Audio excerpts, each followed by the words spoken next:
CTET में सबसे ज्यादा क्वेश्चंस रिपीट होते हैं, तो प्रीवियस ईयर को बिल्कुल ना छोड़ें इस समय पे, और ऑनलाइन वाले तो जरूर। क्वेश्चन नंबर 1 कहता है the house of a patient, एक पेशेंट है, एक रोगी है, उसका हाउस कहाँ है, पॉइंट एक्स पर है, and then the hospital where he is getting his treatment is at Y. फिर जो हॉस्पिटल है वो है वाई पर, यानी एक व्यक्ति है, एक रोगी है, एक पेशेंट है जिसका जो घर है वो एक्स पॉइंट पर है और उसको हॉस्पिटल जाना है वो वाई पॉइंट पर है। अब सीधा रास्ता बिल्कुल होगा ही नहीं, क्योंकि सीधा रास्ता होगा तो फिर तो क्वेश्चन बन ही नहीं पाएगा, ठीक है ना। There is no straight lane from the patient's house to the hospital, यानी पेशेंट के घर से हॉस्पिटल तक कोई स्ट्रेट लेन अवेलेबल ही नहीं है, ठीक। Therefore the patient first goes to a place, goes to A, यानी पॉइंट ए जाएगा which is 800 metre due east of X, यानी 800 मीटर ड्यू है एक्स के। चलो इसको लिख लेते हैं, साथ साथ पढ़ते चलेंगे, जो लोग जवाब दे पा रहे हैं सही उनके लिए बहुत अच्छा है। देखिए मान लेते हैं व्यक्ति खड़ा हुआ है, सेंटर में रखिए हमेशा व्यक्ति को, यहां पे ये एक एक्स पॉइंट है और यहां से वो 800 मीटर किधर जा रहा है, ए पॉइंट के पास 800 metre due east of X. तो एक्स का ईस्ट किधर होगा, ईस्ट इधर ही होगा भाई, पूर्व की अगर हम बात कर रहे हैं। तो ये 800 मीटर कहां चले गए व्यक्ति, एक्स, ए पर पहुंच गए, यहां से जाके ए पर पहुंच गए। जल्दीबाजी नहीं करेंगे, 4 दिशाएं जो जरूरी हैं, मेजर दिशाएं हैं हमें पता है, नॉर्थ जिसको उत्तर कहते हैं, साउथ जिसको हम दक्षिण कहेंगे, ईस्ट पूर्व है और वेस्ट आपका पश्चिम है, ठीक है, ये हम ध्यान में रखेंगे। इसके बीच में होता है नॉर्थ ईस्ट, जहां पे आपकी नॉर्थ ईस्टर्न स्टेट मिलेंगे आपको, यहां होगा साउथ वेस्ट, ये बिल्कुल बेसिक है, फिर भी मैं रिपीट कर दे रही हूँ, साउथ ईस्ट, क्योंकि इन क्वेश्चंस को छोड़ के नहीं आना। कई लोग ऐसे होंगे जिनको इन क्वेश्चंस से पहले देख के भाग जाते होंगे। फिर आता है इन दोनों के बीच में, नॉर्थ और वेस्ट के बीच में नॉर्थ वेस्ट, ठीक है जी। ये 8 मुख्य चीजें हैं जो हमें ध्यान रखनी है यहाँ। तो ये व्यक्ति 800 मीटर ईस्ट चल के पहुंच गया ए पॉइंट पर, ठीक, of X, then goes to B. अब इसको बी पे जाना है, ए पे रुक के कहां काम चलेगा, वाई तक पहुंचना है, हॉस्पिटल तक पहुंचना है। तो B point which is 600 metre due south of A, यानी 600 मीटर ड्यू है किधर, साउथ की तरफ। बी पॉइंट साउथ में, साउथ तो भाई नीचे ही जाना होगा, सिंपल सी बात है ना। 600 मीटर ड्यू साउथ बी पर पहुंच गया ये व्यक्ति, ठीक है, जो पेशेंट था। देख रहे हो कितना मेहनत करके जाना पड़ रहा है बीमारी में भी बेचारे को, ठीक। फिर उसके बाद क्या होगा, उसके बाद ये होगा कि ये कह रहे हैं अब सी पे भी जाएगा, पेट नहीं भर रहा, पॉइंट से पॉइंट घुमा रहे हैं बेचारे बीमार व्यक्ति को। Then to C which is 150 metre due west of B, यानी फिर वो कहां जाएगा, सी तक पहुंचेगा which is 150 metre due west of B, यानी वेस्ट के कितने हैं, 150 मीटर बी पर है। अब बी का जो वेस्ट है 150 मीटर, वो इधर होगा कि इधर होगा, नॉर्मली ईस्ट हमारा इस साइड है और वेस्ट इस साइड है। अब वेस्ट इसका इस साइड नहीं हो सकता, क्योंकि इसका जो फेस है वो ऐसे खड़ा हुआ है, जब वो नीचे ऐसे खड़ा हुआ साउथ की तरफ से, तो उसका वेस्ट फिर यहां इस तरफ चेंज हो जाएगा, हमारा ईस्ट और उसका वेस्ट होगा, ठीक है, 150 मीटर ही जाएगा, ज्यादा दूर नहीं, ठीक। और ये पहुंच गया सी पॉइंट पर, 3 जगह घुमा चुके हैं हम बेचारे व्यक्ति को, विच इज 150 मीटर ड्यू हो गया, and finally reaches the hospital Y which is 100 metre due north. तो नॉर्थ तो ऊपर ही होगा, सी के नॉर्थ में है 100 मीटर, तो सी का नॉर्थ जो है 100 मीटर वो यहां कहीं होगा, ये 600 मीटर है, 100 मीटर नॉर्थ सी, और अब कहां पहुंच गया, ये वाई पर पहुंच गया, जो कि हॉस्पिटल था। अब इतना भी आपने सॉल्व कर लिया और लास्ट की लाइन ध्यान से नहीं पढ़ी, तो इन क्वेश्चंस में 1 नंबर मजाक में चला जाता है, ठीक है, मजाक में 1 नंबर चला जाता है यदि हमने लास्ट की लाइन ध्यान से नहीं पढ़ी। हमें पता है ये है पॉइंट एक्स, जो है व्यक्ति का होम, ठीक, ये प्रैक्टिस से थोड़ा इजी हो जाएगा, इतनी देर नहीं लगेगी, ये तो हम टाइम लेके कर रहे हैं इसको। और ये है हॉस्पिटल वाई। अब हमें ये देखना है क्वेश्चन ने क्या पूछा है, वाई से एक्स की तरफ पूछा है या एक्स से वाई की तरफ, यानी हॉस्पिटल टू होम पूछा है या होम टू हॉस्पिटल, क्योंकि दिशा बदल जाएगी, क्वेश्चन का आंसर चेंज हो जाएगा, ठीक। तो हमसे पूछा है यहाँ क्वेश्चन में, हम देखेंगे with respect to the hospital the direction of the patient's house is, यानी कि अस्पताल के सापेक्ष रोगी के घर की सही दिशा क्या है। अस्पताल से पूछा है, हॉस्पिटल से कहां, पेशेंट के हाउस की दूरी पूछी है, ठीक है, हॉस्पिटल से पेशेंट के हाउस की दूरी पूछी है, यानी हॉस्पिटल से घर किधर है, ये नहीं पूछा घर से हॉस्पिटल किधर है। तो अब यहां गड़बड़ हो जाएगी, कई लोग अभी भी 40% लोग गलत आंसर दे रहे हैं। हॉस्पिटल यानी यहां से घर किस साइड है, तो घर पहले तो नॉर्थ जाना पड़ेगा, ऊपर नॉर्थ जाएगा ना व्यक्ति ऊपर की तरफ, और फिर वेस्ट जाएगा, ठीक। तो नॉर्थ वेस्ट में है घर, नॉर्थ वेस्ट में है, और अगर दूरी आप निकालेंगे, वैसे दूरी यहाँ पूछी नहीं है, तो 500 मीटर ये है आपका बचा हुआ, और 950 मीटर ये हो गया, तो मतलब वो 1000 प्लस तक पहुंच जाएगी जो दूरी होगी। बट दूरी ऐसे पूछता नहीं है इतनी उलझा करके, दूरी जब पूछता है तो बहुत ईजी होता है कि बस आपको इतना ही कैलकुलेट करना होगा। तो north west should be the right answer, यानी उत्तर पश्चिम। बी ऑप्शन दे रहे हैं 40% लोग, जो कि गलत है। साउथ वेस्ट नहीं हो सकता ना, साउथ वेस्ट वो कहेगा जो यहां से देख रहा होगा कि घर से, होम से अगर आप हॉस्पिटल देख रहे हैं तो साउथ नजर आएगा आपको, लेकिन हॉस्पिटल से होम देखना है तो नॉर्थ हो जाएगा। तो आंसर जो है आपका नॉर्थ वेस्ट है। कितने परसेंट लोग सही दे पा रहे हैं देखिए एक बार, सिर्फ 24% लोग। ठीक है जी, डी ऑप्शन, डी ऑप्शन। ये रोक के यहां वीडियो आराम से, पहले वो जो मैंने वो बनाया है उसको पॉज करके यहां पढ़ लीजिएगा। अब नेक्स्ट क्वेश्चन पे चलते हैं। आसान क्वेश्चन है, 2 बार पूछा जा चुका है ये पेपर में, इस बार ऑनलाइन में आया, इससे पहले भी एक बार आ चुका था। तो पेपर में क्वेश्चन खूब रिपीट होते हैं, जितने सीटेट में रिपीट होते हैं शायद उतने प्रीवियस ईयर कहीं और ही रिपीट होते होंगे, क्योंकि एक तो इसमें नेगेटिव मार्किंग नहीं है, कंपटीशन किसी का किसी से है नहीं, 90 नंबर लेकर के आने हैं, तो खूब भर भर के रिपीट ये लोग क्वेश्चन को करते हैं। डी कह रहे हैं 69% लोग। चलिए देख लेते हैं कि सही है कि नहीं है ना। लाइक शेयर मत करना भूलिए, खुशी खुशी लाइक शेयर करिए ताकि माहौल एकदम बना रहे, वापस से एक एनर्जी हम। और कल हम एक काम करेंगे, संडे वार्ता इस हफ्ते भी रहने देते हैं, वैसे तो 3 हफ्ते से नहीं हुई है, बट नेक्स्ट वीक करेंगे, कोई बात नहीं। कल स्ट्रैटेजी डिस्कस कर लेते हैं कि अब 1 महीना भी नहीं है आपके पास, तो इन 20-25 दिनों में क्या करना चाहिए सीटेट के लिए। चलिए, तो थोड़ा जल्दी करेंगे, 8 बजे करेंगे, 9 बजे मेरी एक मीटिंग है। The bird which can move it's neck back and fourth, यानी वो बर्ड, यानी वह पक्षी जो अपनी गर्दन आगे पीछे झटके से कर पाता है, with a jerk, with a jerk. तो वो व्यक्ति जो अपनी गर्दन आगे पीछे कर पाता है एक जर्क के साथ, एक झटके के साथ, कौन है? पिजन है वो, व्यक्ति नहीं है, बेसिकली पक्षी है। कबूतर की तो कोई बात ही नहीं हुई है पूरे, आप देखेंगे आज तक। पैरट, तोता है, कौन है? डी ऑप्शन 64% लोग सही दे रहे हैं, बाकी लोग कंफ्यूज होंगे आउल में। आउल नहीं है, आंसर है मैना। तोता मैना की कहानी आपको बहुत प्यारी प्यारी लगती होगी बचपन में, है ना। तो मैना की जब हम बात कर रहे हैं तो मैना है जब विदा जर्क लिखा हो, यानी झटके से लिखा हो, विदा जर्क। वो लोग नहीं होते कुछ लोग खतरनाक लेट लेट के जो डांस करते हैं डीजे पे, है ना, वो ऐसे ऐसे गर्दन करके डांस करते हैं, ये मैना वही है आपकी, ये झटके से आगे पीछे करती है गर्दन। शौर्य भी करके दिखा देगा वैसे, हाँ फ्लेक्सिबल है उसकी गर्दन, मैं बिल्कुल पंगे नहीं लूंगी, मैं जिम भी नहीं जा रही हूँ आजकल तो, बट हाँ आगे पीछे कर सकते हैं मतलब जर्क के साथ। तो जो झटके के साथ आगे पीछे करे पक्षी, वो कौन है? वो मैना है। और अगर आउल की बात आए तो आउल क्या है? बहुत हद तक पीछे देख सकता है ना, बहुत हद तक पीछे देख सकता है गर्दन घुमा करके। तो मैना इज द राइट आंसर। अभी मैना को हम देखेंगे, नेक्स्ट पिक्चर भी आएगी, अभी पहले ये वाला क्वेश्चन आप देख लीजिए, क्योंकि इन दोनों का क्वेश्चन एक साथ दे दिया इन्होंने, और इस पे क्वेश्चन कई बार आ चुका है। आउल पे तो बहुत बार आया है, मैना पे भी इस बार इन्होंने 2 बार दे दिया है। सही बात है, कोई बुरी बात नहीं है।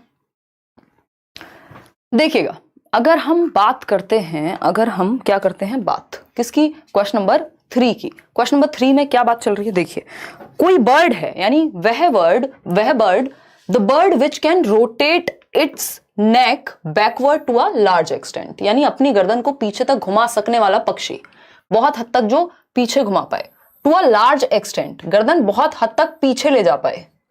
मैना तो आगे पीछे झटके से कर रही थी, जब विदा जर्क लिखा हो तो मैना है, लेकिन जब बहुत हद तक पीछे ले जाने की बात हो, घुमाने की बात हो गर्दन को, तो हम कह सकते हैं उल्लू है, जो लगभग ऐसे घुमा देगा एकदम चक्री की तरह। ठीक, तो owl is the right answer, यहां मैना नहीं होगा आंसर, तो सी ऑप्शन एकदम सही है।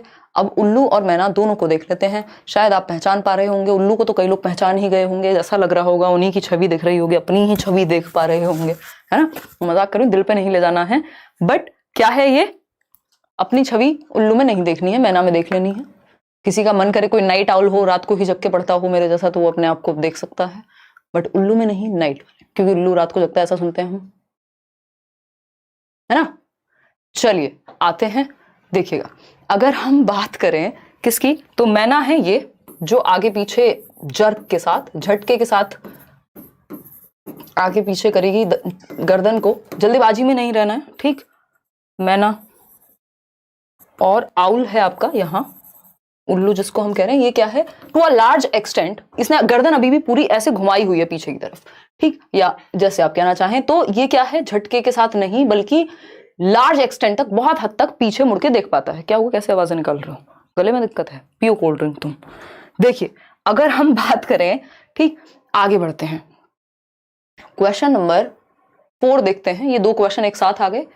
क्वेश्चन नंबर 4 देखिए, ब्रेल के बारे में एक क्वेश्चन आता ही आता है, बहुत बार रिपीट होता है। ब्रेल क्या है, लिपि है, एक स्क्रिप्ट है पढ़ने की, लिखने की, जैसे आप कहें।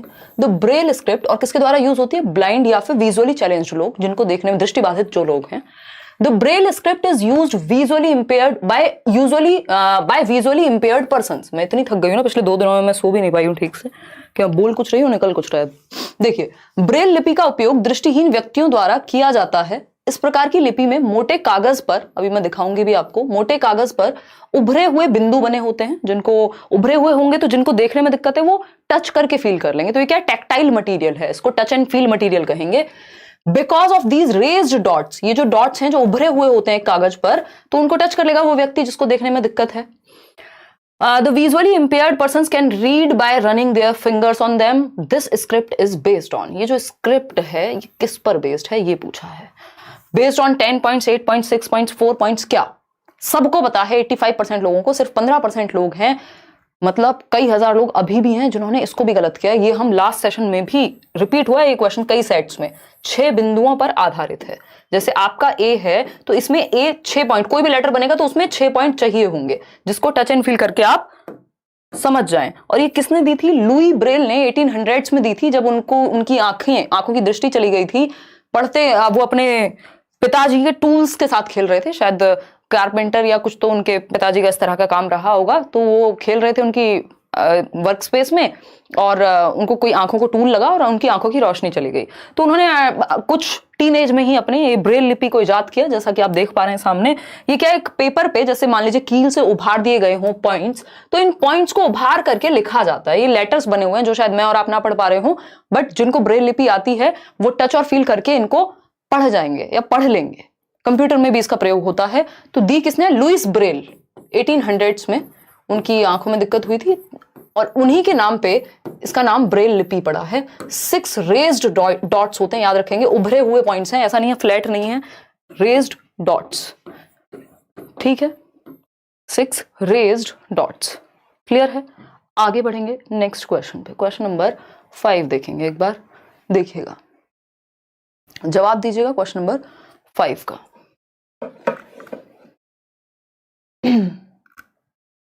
टेस्ट सीरीज का ऑप्शन आपको दिख जाएगा उधर करियर लैब पर। प्रियंका सिंह क्या कह रही हैं, hello ma'am, you are so nice person, test में 93 आ रहा है, आगे के लिए क्या करूं, please answer me please, you are so sweet, आप परफेक्ट हो। धन्यवाद Priyanka.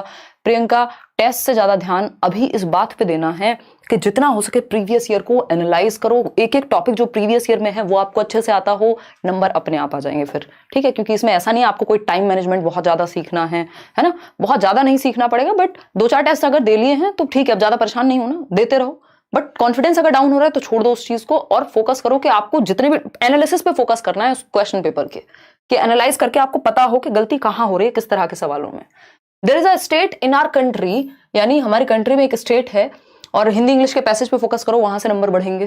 There is a state in our country where in rural areas villages, यानी जो विलेजेस हैं हमारे देश में, बिकॉज ऑफ हैवी रेन्स, जहां पर बारिश ज्यादा होती है, the houses are made almost 3 to 3.5 metre above the ground. यानी वो एरियाज हमारे देश में, वो राज्य ग्रामीण क्षेत्रों में जहां भारी वर्षा होती है, 3 से 3.5 मीटर की ऊंचाई पे, यानी 10 से 12 फीट की ऊंचाई के ऊपर बने हैं, जमीन से 10-12 फीट ऊपर बने हुए हैं। In the insides of the houses are made of wood से बने हुए हैं, बैम्बू पिलर्स पर ये हाउसेज खड़े हुए हैं, यानी बांस के खंभों का उपयोग करके इनको जमीन से ऊपर उठा करके बनाया गया है। और ये कहां पर मिलेंगे, तो ये क्वेश्चन भी बहुत बार रिपीट हुआ है। स्कूल कैसे जाते हैं एक चैप्टर है, फर्स्ट ही चैप्टर आपको नोट्स मिल जाएंगे जल्दी ही ईवीएस के। पुराने वाले लोगों के पास तो ईवीएस के इंग्लिश मीडियम वाले नोट्स होंगे भी, बट और आपको एक रिवाइज्ड नोट्स दे देंगे। असम की जब हम बात कर रहे हैं, यानी असम ऐसी जगह है जहां बारिश भरपूर होती है, तो ग्राउंड से, जमीन से 10-12 फीट 11 फीट ऊपर 3 से 3.5 मीटर की ऊंचाई पर घर बनाए जाते हैं, ताकि बैम्बू पिलर्स पर, ताकि बारिश में वो घर ना डूब जाए। ठीक है, देख पा रहे हैं आप ये, जैसे यहाँ जो है ये असम का एक घर है, और असम में अगर हम बात करें तो ये 10 से 12 फीट की ऊंचाई पे ये बैम्बू पिलर्स हैं, बांस के खंबे हैं जिनके ऊपर घर बने हुए हैं, ऊपर तक खंभों पे ही है, नीचे का जो स्पेस है वो जमीन से 3-3.5 मीटर ऊंचे बनाए गए हैं, क्योंकि जब बारिश आएगी तो ये बच जाएगा। जो घर है उसके अंदर पानी नहीं जाएगा। ये आप देख रहे हैं यहाँ पे हल्का सा बैम्बू अभी भी ऊपर है, समझ पा रहे हैं? तो यही घर है, बस बारिश आ गई है। ठीक, तो आंसर क्या था? डी यानी असम। देखेंगे, आगे बढ़ेंगे। असम इसका आंसर था। क्वेश्चन नंबर 6 देखिएगा, बहुत ही आसान क्वेश्चन, जिम कॉर्बेट के बारे में बात कर रहे हैं। The state in which the Jim Corbett national park is located, यानी जिम कॉर्बेट नेशनल पार्क किस राज्य में स्थित है, यानी जो जिम कॉर्बेट नेशनल पार्क है वो कहां, किस स्टेट में स्थित है, बताइएगा, फटाफट से बताइएगा। देखिएगा, जवाब देना चाहेंगे या 5 रुपए देकर के जवाब देंगे? बताइए बताइए। नैनीताल में, बहुत बढ़िया, शाबाश मेरे शेर, शाबाश। नहीं, रॉन्ग आंसर। हाँ, अब सही समझे आप, वेरी गुड। क्या? मतलब पहाड़ी एरिया में, वो बात आपकी सही है, बिल्कुल सही है। ठीक है, तो स्टार्ट करें। डी ऑप्शन कह रहे हैं 65% लोग, जो कि सही है, मतलब पहाड़ी एरिया में कहीं ना कहीं। और आप समझ जाएंगे पहाड़ी एरिया ना तो राजस्थान है, ना गुजरात है, ना उत्तर प्रदेश है। क्या है? उत्तराखंड है। उत्तराखंड है। नाम क्या है? Jim Corbett. ठीक है, एक वाहियात सा आइडिया आ रहा है मेरे दिमाग में इसको पढ़ते हुए, है ना? जिम कॉर्बेट यानी पहाड़ों पे है तो जिम करके ही जिम कॉर्बेट जा पाएंगे, अदरवाइज तो नहीं चढ़ पाएंगे। ठीक है, ऐसा मान लेते हैं, इतने भी पहाड़ों पे नहीं है खैर। तो जिम करके जिम कॉर्बेट जाएंगे मतलब पहाड़ों पर पहुंचेंगे, मतलब उत्तराखंड जाएंगे। ठीक, आगे बढ़ते हैं। कुछ और भी नेशनल पार्क हैं हमारे देश में जिनको हम एक बार देख लेते हैं। जैसे ये आपको रिवीजन में हेल्प करेगा, ये पीडीएफ आपको मैं आज ही शेयर कर दूंगी, पुराने कुछ पीडीएफ शेयर नहीं कर पाई हूं। जैसे जिम कॉर्बेट कहाँ है? उत्तराखंड में है। रणथंबोर अगर हम बात करें, राजस्थान की बात हो रही है। फिर यहाँ नेशनल पार्क है, गिर नेशनल पार्क है। अगर हम उस साइड देख पा रहे हैं तो यहाँ सुंदरबन है, फिर काजीरंगा है। तो ऐसे आपको अलग अलग स्टेट में अलग अलग पार्क्स मिल जाएंगे, ये आप एक बार नजर मार सकते हैं इस पे। फिर आगे बढ़ेंगे क्वेश्चन नंबर 7 पर। क्वेश्चन नंबर 7 क्या कहता है, पोल में जवाब देंगे पढ़ करके। थोड़े से बड़े क्वेश्चंस आजकल होने लगे हैं लेंदी, क्योंकि आपने अगर क्वेश्चंस खूब पढ़ के प्रैक्टिस की हुई होगी तो आपकी स्पीड का इशू वहां पेपर में नहीं आएगा। आरती प्रजापति, ठीक है आरती, बताइए फटाफट से। खुशी खुशी, हम लोग 29,000 लोग जुड़े हुए हैं, सिर्फ 12,000 लोगों ने लाइक किया है। खुशी खुशी लाइक करना है, पढ़ना है। अगले जितने भी टाइम पर क्लास होने वाली है, टेंशन नहीं लेनी। लाइव क्लास बहुत कम होती है, नहीं, एक क्लास अभी होगी, डेली होगी, बड़ी क्लास होगी। अभी हम फटाफट से नेक्स्ट वीक में क्या करने वाले हैं, मंडे से सिलेबस खत्म करेंगे, मतलब जो जरूरी पॉइंट्स हैं उनको हर दिन डिस्कस करेंगे, और जरूरत पड़ेगी तो बढ़ा देंगे। अभी एक ही रहने दो सेशन, क्योंकि और भी सेशंस मेरे होते हैं। देखिएगा, क्वेश्चन नंबर 7 डी कह रहे हैं 65% लोग। अगर हम बात करें, consider the description of houses, यानी घरों का डिस्क्रिप्शन। देखो, हाउसेस पे 100% एक क्वेश्चन आना है, ये हम करने वाले हैं ईवीएस में। हाउसेस की जब हम बात कर रहे हैं, डिस्क्रिप्शन ऑफ हाउसेस दी हुई है 3 अलग अलग जगहों की, आपको डिफरेंट क्लाइमेट के साथ पहचानना है। कहा है in Leh Ladakh houses are made of stones, यानी लेह लद्दाख में जो मकान है वो पत्थरों के बनते हैं। हैव 2 फ्लोर्स, यानी कितने हैं? 2 फ्लोर्स, इनके 2 मंजिल होती हैं। ग्राउंड फ्लोर फॉर एनिमल्स, यानी ग्राउंड फ्लोर को किसके लिए रखा गया है? एनिमल्स के लिए। And for storing necessary things, और जो जरूरत ही चीजें हैं, जो जरूरत का सामान है और एनिमल्स हैं, उनको ग्राउंड फ्लोर पर रखा जाता है। और जो वुडन फ्लोर्स हैं, फ्लैट रूफ्स हैं। रूफ्स कैसी हैं? फ्लैट हैं। फ्लोर्स कैसे हैं? वुडन, लकड़ी का जो है आपका सपाट छत है, या फ्लोर्स हैं, जो भी फर्श कह लीजिए आप, ठीक, लकड़ी की छत है। In Manali, Himachal Pradesh, houses are made on bamboo pillars. बस यही गलती कर गए ये। अगर आपने पिछले क्वेश्चन में देखा होगा तो बैम्बू पिलर्स पर घर कहां बन रहे थे? असम में, मनाली में नहीं। स्टोन्स के बनते हैं, वुड के बनते हैं। इन राजस्थान, और स्लोपी होती है, मतलब वो स्लोप वाली होंगी, सपाट नहीं होंगी राजस्थान में, जो इसमें मनाली में जो छतें हैं।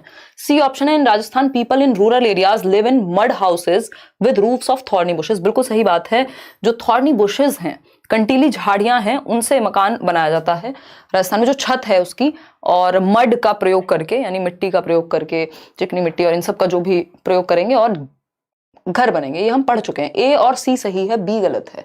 तो डी 74% लोग सही कह रहे हैं, यानी ए और सी तो सही है, तो ओनली ए, ओनली सी, ए और सी, ए और बी नहीं, ए और सी। तो D option is the right answer over here. ठीक है, इतनी बात क्लियर है, इतनी बात। आगे बढ़ेंगे क्वेश्चन नंबर 8 पर।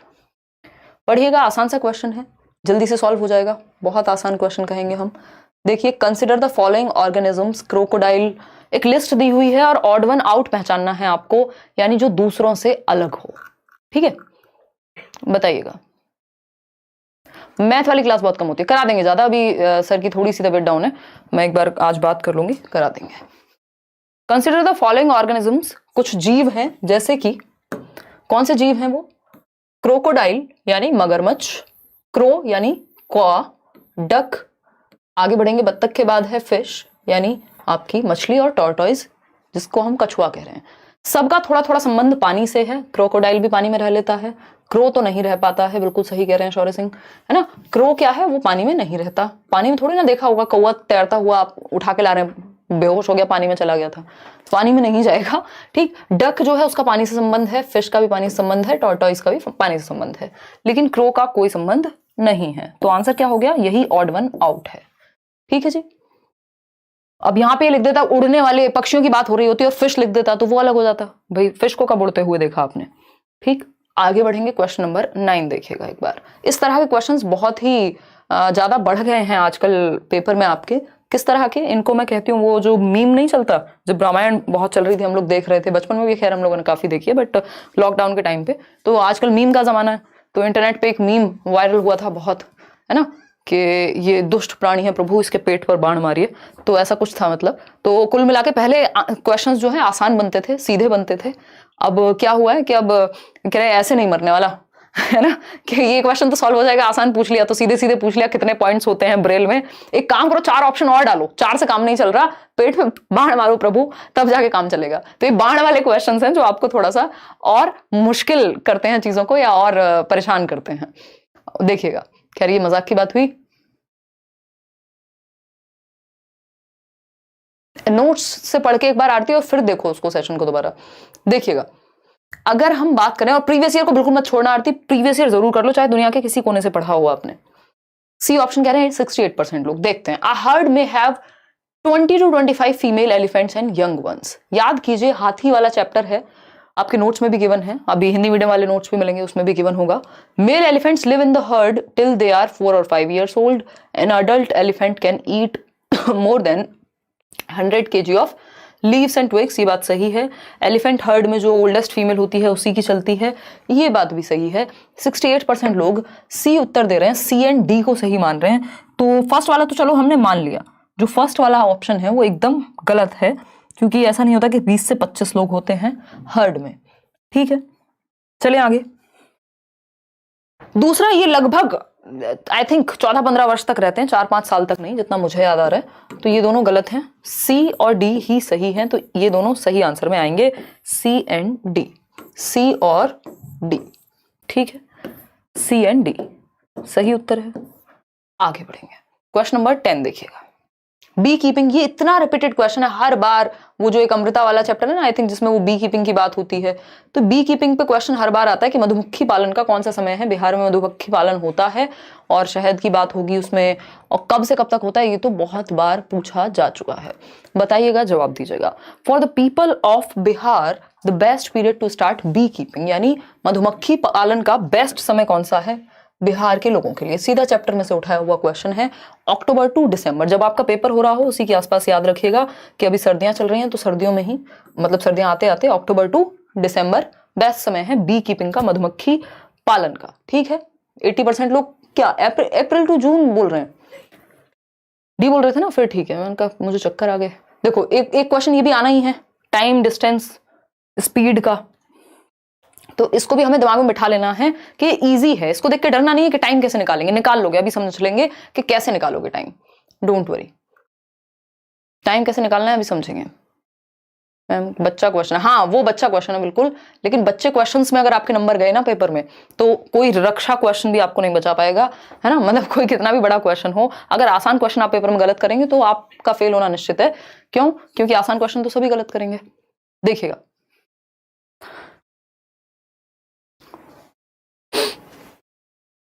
देखिए देखिए देखिए, बताइए बताइए। ईवीएस का पेडागोजी क्लास वीओडी में कराएंगे यार, कराएंगे। देखिए, अगर हम बात करें डी ऑप्शन, 41% लोग कह रहे हैं, जो कि बिल्कुल गलत है, सबने तुक्के लगाए हैं। इसमें 3 चीजें देखनी होती हैं, वो 3 चीजें कौन सी हैं? वो 3 चीजें हैं हमारी, ये किसी को स्क्रीनशॉट लेना हो ले लेना। ये जो ये वाले क्वेश्चन सारे ऐसे ही सॉल्व होंगे जैसे ये सॉल्व हुआ है, ऐसे ही आपको मिड से शुरू करना है पॉइंट। देखिएगा, अगर हम बात कर रहे हैं किसकी, यहाँ पे टाइम, डिस्टेंस और स्पीड, 3 ही चीजें हैं इन क्वेश्चंस में, टाइम, स्पीड और डिस्टेंस, इस तरह के क्वेश्चंस में। तो जो भी 2 चीजें हमें दी हुई होंगी, तीसरी निकालनी होगी। ठीक है, तीसरी हमें निकालनी होगी, 2 चीजें गिवन होंगी। ठीक, देखते हैं। टाइम जनरली दिया ही होता है बट 24 आवर फॉर्मेट में दिया होता है। डेट देखिएगा 16/10 यानी 16 अक्टूबर को 2021 में सूरत के लिए एक गाड़ी निकली उडुपी से। The train departed from Udupi at 20:20 hours. 20:20 का मतलब होता है 8:20। 12 और 8 20 होते हैं ना, तो आप 12 के बाद काउंट कर लीजिए, पता लग जाएगा कितने घंटे। ये आपका सबका अपना तरीका होगा कि 12 के बाद जब 13 बजते हैं तो एक बजा होगा। 24 आवर फॉर्मेट का मतलब है 20 बजे का मतलब 12 के आगे गिन लीजिए कितना है, उसमें से घटा लीजिए। तो 12 और 8 20 होते हैं, तो 8:20 टाइम होगा ये, जो हमारा नॉर्मल वाला टाइम होता है। And reach Surat eight 16:20। 12 और 4 16 होते हैं, तो 4:20 पे पहुंची होगी। ठीक, लेकिन कब? नेक्स्ट डे 17 अक्टूबर को। 16 अक्टूबर रात को 8:20 पे ट्रेन निकली और 17 अक्टूबर 4:20 पे पहुंची। यानी कि अगर 6 घंटे और चली होती ट्रेन, नहीं सॉरी 4 घंटे और चली होती ट्रेन, क्योंकि 8:20 पे 24 घंटे हो जाते, लेकिन 4:20 पे पहुंच गई, तो 4 घंटे और चल जाती तो 24 घंटे हो जाते। मतलब 24 में से 4 घटा देंगे, 20 घंटे का टाइम आ गया। इफ द डिस्टेंस बिटवीन, अब पहले हमें ये पता चल गया कि 20 घंटे लगे हैं ट्रेन को पहुंचने में, 20 आवर्स का समय लगा है। उसका सिंपल सा तरीका हमने देख लिया। 8:20 पे निकली थी, जिसको ये क्या कह रहे हैं 20:20, और 16:20 यानी 4:20 पे पहुंची है, लेकिन अगले दिन पहुंची है, रात को ही नहीं। तो ये टोटल मिला के 20 घंटे का समय हमारे सामने है। ठीक है, इन क्वेश्चंस को देख के डरना नहीं, क्योंकि आपने सबने गलत आंसर दे दिया, इसमें बहुत कम लोगों ने सही दिया है।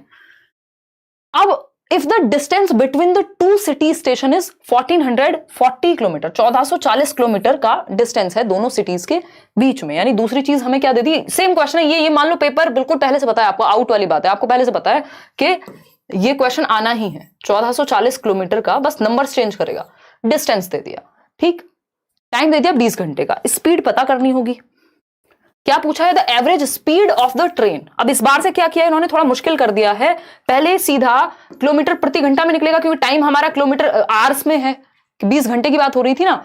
लेकिन ये आंसर क्या पूछेंगे आपसे, आर में नहीं पूछेंगे, ये मीटर पर सेकंड में पूछेंगे, किलोमीटर पर आवर में नहीं पूछेंगे। किलोमीटर प्रति घंटा की जगह ये किलोमीटर प्रति सेकंड पूछ रहे हैं। अब तो अभी भी आंसर आप लोग नहीं दे पा रहे हैं, मैं एक बार देख लेती हूं। यहाँ पे सब कंफ्यूजन, सिर्फ 16% लोग आंसर सही दे रहे हैं, बाकी सब गलत उत्तर दे रहे हैं।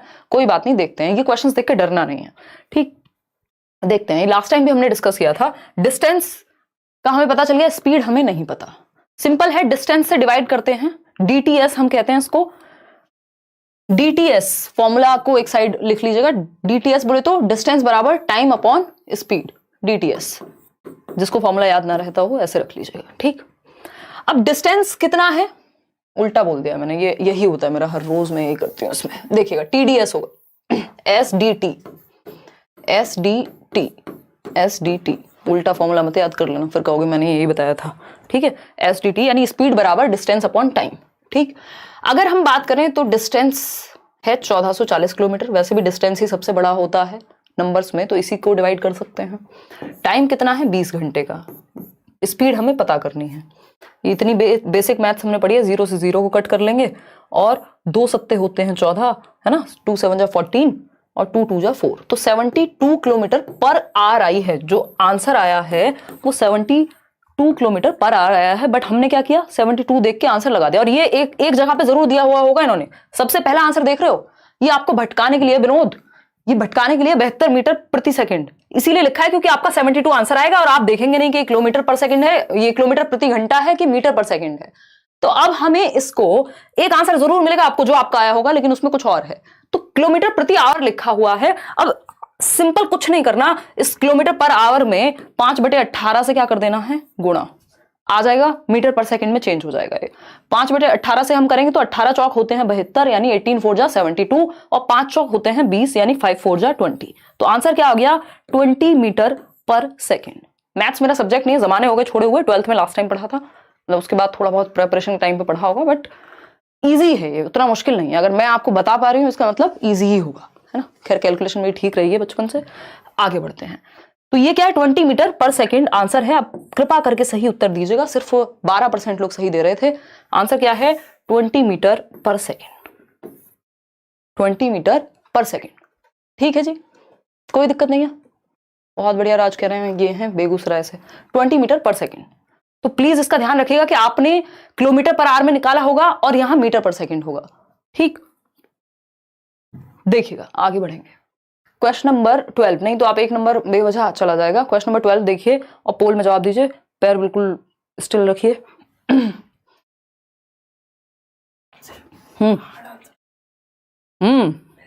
अच्छा, करके दिखाना फिर, वही तो ठीक से नहीं करते, तभी 8th में अच्छे से पढ़ लो, फिर बाद में थोड़ा ना पढ़ना पड़ेगा, आसानी से कर लोगे। कह रहे उससे ज्यादा मुश्किल क्वेश्चन तो मेरे आते हैं मैथ्स में।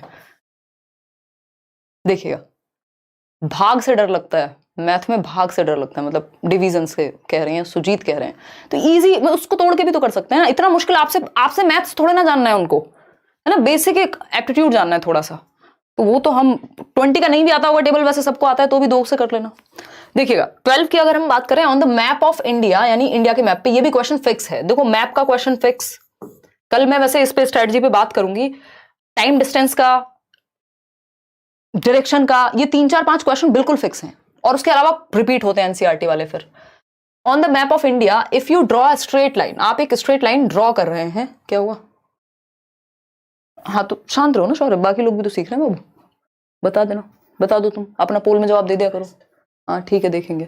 तो अगर हम बात करें स्ट्रेट लाइन की, कहां से, अगर हम एक स्ट्रेट लाइन ड्रॉ कर रहे हैं, तो फ्रॉम कोलकाता टू, जो कि वेस्ट बंगाल की कैपिटल है, टू चंडीगढ़, यानी ये ध्यान रखिएगा कोलकाता से, फ्रॉम कोलकाता है, चंडीगढ़ से कोलकाता की तरफ करेंगे तो उल्टा हो जाएगा डायरेक्शन। तो then the direction of Chandigarh with respect to Kolkata, line draw कहां कर रहे थे, कोलकाता यहां कहीं होगा। कोलकाता आपको पता है साउथ में ही है, मतलब साउथ की तरफ है अगर हम कुछ भी करें तो।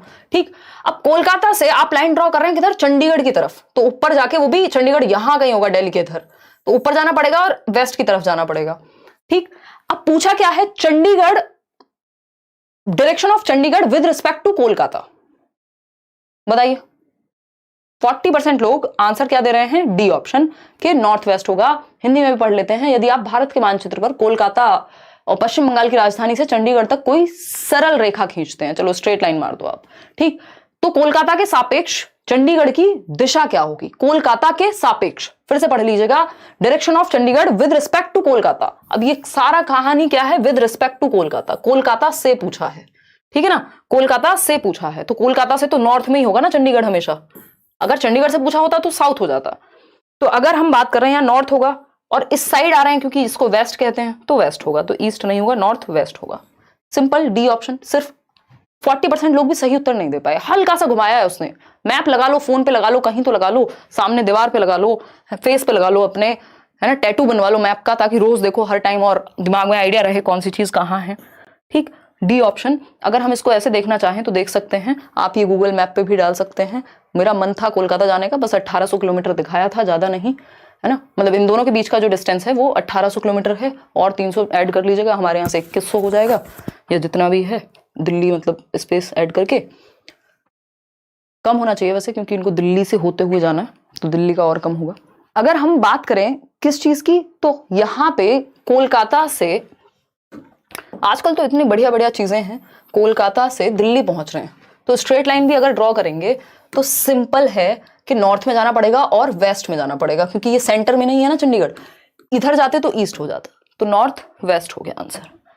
क्लियर है इतनी बात, कोई दिक्कत परेशानी है, कोई भी समस्या, किसी को जाना है भेजें, उड़ के जाना चाहेगा कोई, कई लोग होंगे जो चंडीगढ़ से देख रहे होंगे, कई लोग होंगे जो कोलकाता से देख रहे होंगे, उनको हेलो बोलेंगे हम। क्वेश्चन नंबर 13 देखिएगा, क्वेश्चन नंबर 13 देखिए, ये एकदम बाण वाला क्वेश्चन है ना, क्योंकि आप सीधे क्वेश्चन से तो आपका कुछ हो नहीं पाता, तो सीधा आपके लिए एग्जामिनर ने पेट पे बाण मारने के लिए क्वेश्चन निकाला है ना, इस बात को अदरवाइज ना लें, हंसी मजाक की बात है।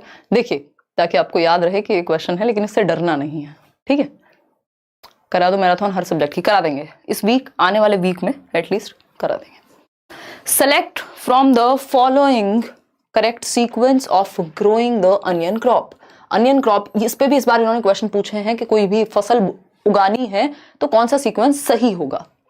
पहले सीड्स बो देंगे, यानी बीज बो देंगे डायरेक्ट, कोई जोतना नहीं, कुछ और नहीं करना, खेत में जुताई नहीं, कुछ नहीं है, गुड़ाई नहीं, कुछ भी नहीं, ना डिग करेंगे, ना प्लग करेंगे, ना कुछ नहीं, मतलब ऐसा है क्या, प्लफिंग भी नहीं है, डिगिंग भी नहीं है, कुछ भी नहीं है।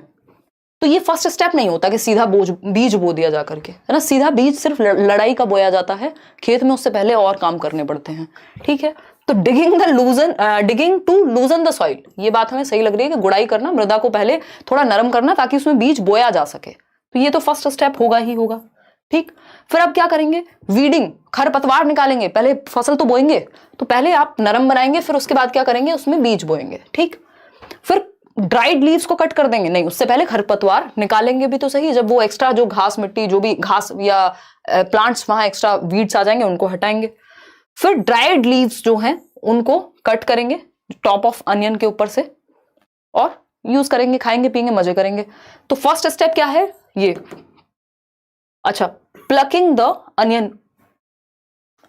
फोर्थ नहीं होगा, ये फिफ्थ होगा, क्योंकि पहले आप अनियन बाहर निकालेंगे और फिर जाकर के कहीं ड्राइड लीव्स को अलग करेंगे उनसे, ठीक है। वो देखा होगा आपने लीव्स के साथ अनियन। तो आंसर डी कह रहे हैं आप लोग, 62% लोग। देखते हैं, सबसे पहले फर्स्ट है डिगिंग, यानी डी ही होगा, पहला ही, सब जगह डी है। फिर सेकेंड स्टेप है बीज बोना, यानी ए, ठीक है, ए। यहां भी ये दो ऑप्शन हट गए। अब जैसे हमें पता चला ना कि ए होगा सेकंड नंबर पे, तो जहां पे ई और बी है उन ऑप्शंस को तो हटा ही देंगे, बिल्कुल आपके लिए इजी हो जाएगा। अब थर्ड स्टेप देखना है हमें कि हम क्या करें। थर्ड स्टेप पे वीडिंग, यानी जो भी एक्स्ट्रा चीजें होंगी उनको हटाएंगे, खरपतवार को निकालेंगे। हाँ बिल्कुल सही है। थर्ड स्टेप है बी, इसमें ए दिया हुआ है कि सीड बोएंगे, नहीं वो गलत है। तो फिर तो हमें आगे के ऑप्शंस चेक ही नहीं करने, डी ऑप्शन हमारा सीधा, सिंपल, सरल, सुंदर, सस्ता, टिकाऊ आंसर है। आगे बढ़ेंगे, क्वेश्चन नंबर 14 देखिएगा। डेजर्ट ओक से भी बहुत बार क्वेश्चन आया है, इसके बारे में प्लीज पढ़ लीजिएगा। हालांकि हम एक मैराथन करेंगे जब हम इसके बारे में पढ़ने वाले हैं, ठीक। मैं पानी पीती हूँ, आप जवाब दीजिए।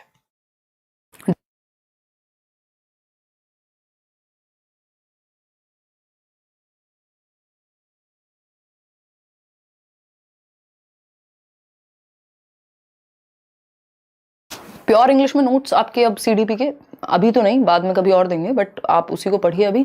और दूसरा, ये मैराथन से आपको समझ में आ जाएगा। अगर हिंदी वर्ड्स में कहीं भी प्रॉब्लम हो रही है तो मैराथन अटेंड कर लीजिएगा, सारे नोट्स से मैं करा दूंगी। मैम नोट्स बहुत अच्छा है, सब कुछ क्लियरली समझ आ रहा है, थैंक्स अलॉट। हाँ, अगर आपने एक क्लास भी मेरी सीडीपी की देखी हुई है मुझसे, तो सीधा दिमाग में जाएंगे वो पॉइंट्स, क्योंकि मैंने नोट्स को नोट्स की तरह से रखा है। वो नोट्स ऐसा नहीं कि गाथा है ना, कोई ग्रंथ नहीं है वो नोट्स कि आपको 800 पेज पढ़ने हैं, 300 पेज पढ़ने हैं, 400 पेज पढ़ने हैं। नोट्स का मतलब ही होता है कंसाइज, छोटे फॉर्म में लिखी हुई चीज को नोट्स कहते हैं। नहीं तो वो किताब कहलाएगी या तो ग्रंथ कहेंगे हम उसको, फिर मतलब वॉट एवर इट इज, एक बड़ा सा पीस ऑफ। जी, डी ऑप्शन कह रहे हैं 57%, ठीक है। The characteristic features not found in desert oak. पहली बार ये पूछा क्या नहीं पाया जाएगा, ये पहले भी पूछा है बट इजी बना दिया, 4 ही ऑप्शन है, नहीं तो यहाँ 8 हो सकते थे। Roots go deep into the ground, हाँ जड़ों के जो है गहराई अत्यधिक होती है। जो ट्रंक है, तना है, उसमें पानी स्टोर होता है, क्योंकि डेजर्ट का पेड़ है तो चल जाएगा काफी दिन तक। फ्यू लीव्स, ज्यादा लीव्स नहीं होती, और लार्ज एंड न्यूमरस लीव्स, तो ये तो ऑपोजिट बात हो गई कि बड़ी और बहुत सारी पत्तियां होती नहीं। जो रेगिस्तान में पेड़ पाए जाते हैं उनमें बहुत ज्यादा बड़ी पत्तियां तो नहीं मिलेंगी, और न्यूमरस लीव्स भी नहीं। तो थोड़ी बहुत जो आपकी, ये तो बहुत ही वैसे वाले समय पे है जब घास उगी हुई है, नहीं तो डेजर्ट ओक में ज्यादा पत्तियां आपको नहीं मिलेंगी। 15th क्वेश्चन है, अगेन मैप के क्वेश्चन कई आने लग गए हैं। Neighbouring states of Tamil Nadu, Tamil Nadu हमें पता है साउथ में है, तो सदर्न स्टेट्स ही होंगे। नेबरिंग स्टेट ऑफ तमिलनाडु बताइए। आंध्र प्रदेश 4 जगह पे है, आप समझ जाएंगे आंध्र प्रदेश तो 100% आंसर होगा ही, क्योंकि इसको तो हिलाया ही नहीं है इन्होंने, ठीक है। कर्नाटका और महाराष्ट्र, केरला और कर्नाटका, ओडिशा और कर्नाटका। ओडिशा कहाँ है, और आपका जो ये तमिलनाडु है वो कहाँ है, क्या चल रहा है। आंध्र प्रदेश, गुजरात अगेन इधर हो गया, और महाराष्ट्र फिर अगेन। कहाँ लेके जा रहे हो बच्चों को घुमा घुमा के। चलो दिखाते हैं आपको, आप लोग जवाब देने की कोशिश कीजिए। बहुत बढ़िया, 66% लोग सही उत्तर दे रहे हैं।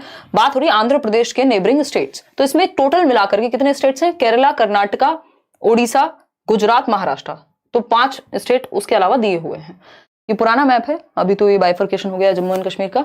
तो हमें पता है किसका, आंध्र प्रदेश के पड़ोसी पूछे हमसे, आंध्र प्रदेश के पड़ोसी। उड़ीसा तो खैर पड़ोसी ही है भाई, मैं सोच रही थी कि इधर साउथ में।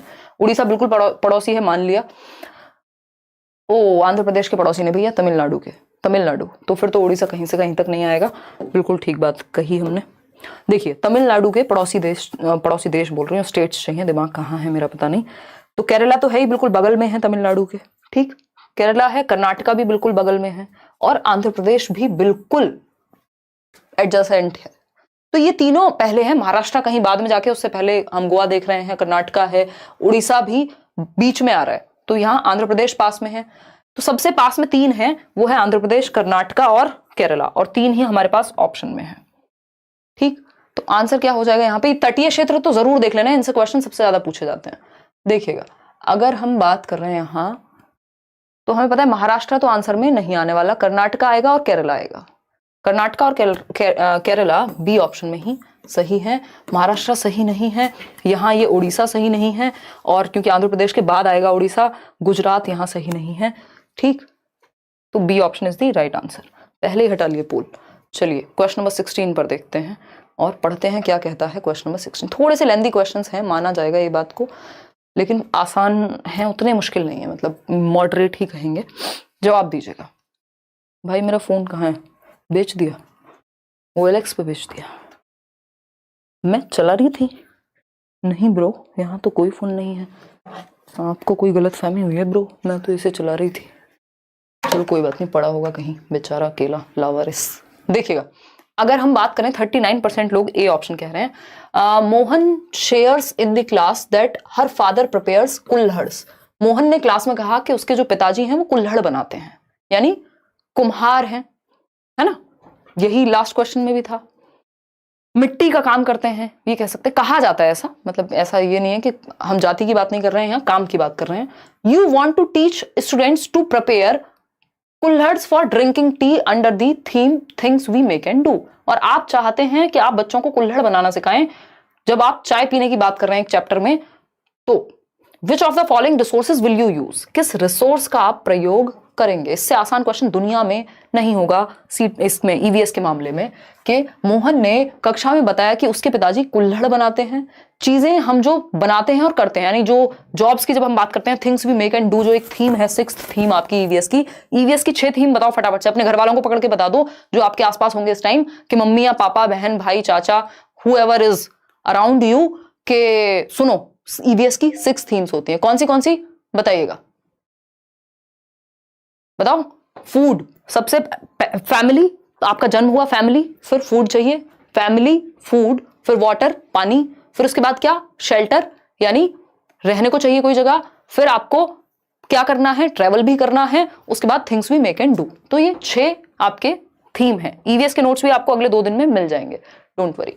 देखिएगा, तो ए ऑप्शन कह रहे हैं 54% लोग के कम्युनिटी रिसोर्स, बिल्कुल सही कह रहे हैं आप लोग। जब किसी बच्चे के पिताजी क्या हैं, कुल्हड़ बनाना जानते हैं, बनाते हैं, तो हम उनको बुलाएंगे ना, क्यों? क्योंकि वो कम्युनिटी रिसोर्स हैं, वो क्या है, सामुदायिक संसाधन के रूप में उनका यूज किया जाएगा। यानी वो लोग जो हमारे आसपास हैं कम्युनिटी में, उनको एक रिसोर्स के रूप में यूज कर रहे हैं। किसी बच्चे के पिताजी अगर डॉक्टर हैं तो मलेरिया के बारे में बताने के लिए उनको बुलाया जा सकता है। इन्हीं को हम कम्युनिटी रिसोर्सेज कहते हैं, यानी संसाधन कहते हैं, सामुदायिक संसाधन कहते हैं, जो समाज में हम जिन संसाधनों का प्रयोग कर सकते हैं। नोट्स कहां से मिलेंगे? शिव कुमार कह रहे हैं। शिव कुमार, टेलीग्राम चैनल पे फ्री मिल जाएंगे आपको नोट्स। डिस्क्रिप्शन बॉक्स में टेलीग्राम चैनल का लिंक दिया हुआ है, किसी भी फेक चैनल से मत जुड़िएगा। 6,46,000 लोग जुड़े हुए हैं हम लोग, probably the largest Telegram channel for teaching exams.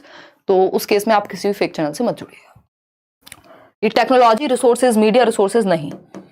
आगे बढ़ेंगे क्वेश्चन नंबर 17 पर। तो जब हम बच्चे के परिवार से या कम्युनिटी से, आसपास से किसी व्यक्ति को ला रहे हैं, गेस्ट को बुला रहे हैं कि आप अपने बारे में बताइए, अपने प्रोफेशन के बारे में बताइए, तो वो कम्युनिटी रिसोर्स कहलाएगा। ठीक है जी, बहुत लेट हो गए सर पोल देने में, कल तक दे देंगे। गुड। देखिएगा, अगर हम बात करें क्वेश्चन नंबर 17 की, तो ये क्या कहता है, which of the following statements is the best description of science, यानी विज्ञान के बारे में सर्वोत्तम वर्णन कौन सा एक ऑप्शन करता है विज्ञान के बारे में। Science is systematised knowledge and static, यानी फिक्स है, नहीं भाई चेंज तो होती हैं चीजें। Science is body of knowledge and process of constructing it, यानी विज्ञान ज्ञान की एक इकाई है एवं निर्माण की प्रक्रिया है। यानी ज्ञान की क्या है, एक इकाई है। टेलीग्राम का जो लिंक है वो आपको मिल गया है डिस्क्रिप्शन, इसमें कमेंट सेक्शन में भी, तो आप उस पर भी क्लिक करके जा सकते हैं डायरेक्ट। तो science is body of knowledge and process of constructing it, यानी विज्ञान ज्ञान की इकाई एवं निर्माण की प्रक्रिया है, ठीक है, जिसमें हम नॉलेज को बिल्ड करते हैं और कंस्ट्रक्ट करते हैं, जानते हैं। विज्ञान संगठित ज्ञान एवं सुव्यवस्थित है। Science is organised knowledge and systematised. क्यों? कंस्ट्रक्टिंग नहीं है, बनते नहीं रह सकती है। Science is body of organised knowledge and dynamic. अब आप बताइए कौन सा सही होगा? सिंपल सा तरीका, यहाँ पे हम बच्चों की नजर से देख रहे हैं कि बच्चों की नजर से साइंस क्या होना चाहिए। तो बॉडी ऑफ नॉलेज तो है ही, साथ में प्रोसेस ऑफ कंस्ट्रक्टिंग इट, कि कैसे नॉलेज कंस्ट्रक्ट होती है, ये भी साइंस बताता है। तो बी ऑप्शन मच बेटर है बाकी के तीनों ऑप्शन से। क्वेश्चन नंबर 18, एनसीएफ के बारे में बात हो रही है, यानी बच्चा एक्टिव रहना चाहिए। एनसीएफ यही कहेगा, कोई भी पॉलिसी यही कहेगी। पढ़िए एक बार, नहीं तो इंग्लिश वाले नाराज हो जाएंगे। देखिए जवाब दीजिए। एज पर एनसीएफ यानी नेशनल करिकुलम फ्रेमवर्क 2005 के अनुसार विच of the following statements describe EVS learning, यानी ईवीएस में सीखने के विषय में कौन सी एक बात एनसीएफ के अकॉर्डिंग सही है, यानी जिसमें बच्चा एक्टिव होगा। पहला ऑप्शन है acquisition of knowledge and skills from the environment. पहले यहां देख लिया करो ऑप्शन में कि 3 ऑप्शन सही मांगे हमसे कि 2, क्योंकि हमें सारे सही नहीं चाहिए, जैसे ऑप्शन दिए होंगे वैसे हम सही निकाल लेंगे। तो एनसीएफ के अकॉर्डिंग कौन सा एक स्टेटमेंट है जो ईवीएस में सीखने को सही तरीके से परिभाषित करता है? फर्स्ट ऑप्शन है acquisition of knowledge and skills from the environment, यानी पर्यावरण से ज्ञान और कौशल की प्राप्ति करना। बताइए, पर्यावरण से ज्ञान और कौशल की प्राप्ति करना, कि आप कैसे एक्वायर करेंगे नॉलेज? ठीक है, एनवायरमेंट से एक्टिविटी करेंगे। Sharing of ideas and skills among learners, आप स्किल्स और आइडियाज शेयर कर पा रहे हैं, ठीक है। Receiving information which is being transmitted, इसमें बच्चा पैसिव होगा, क्योंकि रिसीविंग इन्फॉर्मेशन क्या होता है? जस्ट भर लिया आपने इन्फॉर्मेशन को, एक्टिवली कंस्ट्रक्ट नहीं किया। यहां बच्चा क्या था? A for active. यहां बच्चा क्या था? A for active. D option क्या है? एक्टिव कंस्ट्रक्शन ऑफ नॉलेज, ये तो बेस्ट है ही। तो यहां भी बच्चा ए फॉर एक्टिव है, और जिस भी ऑप्शन में बच्चा एक्टिव है वो पॉजिटिव है हमारे लिए। तो डी ऑप्शन सही है, क्योंकि डी, ए और बी, यानी ए बी डी सही है, सी गलत है। तो जिसमें सी है वो सारे ऑप्शन हटा दिए हमने, इसमें भी सी है, इसमें भी सी है, इसमें भी सी है, सिर्फ डैप डी ए बी सही है यहाँ पे, बाकी तीनों जो है वो गलत हैं। ठीक है जी, आगे बढ़ेंगे। क्वेश्चन नंबर 19 देखेंगे, क्या कहता है क्वेश्चन नंबर 19।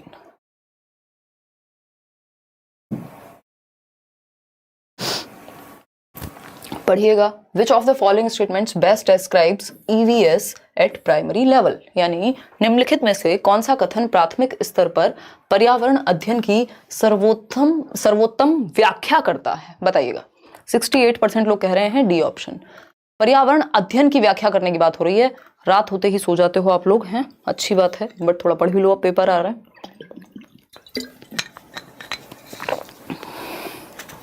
10 सवाल और हैं हमारे पास, तसल्ली से चल रहे हैं।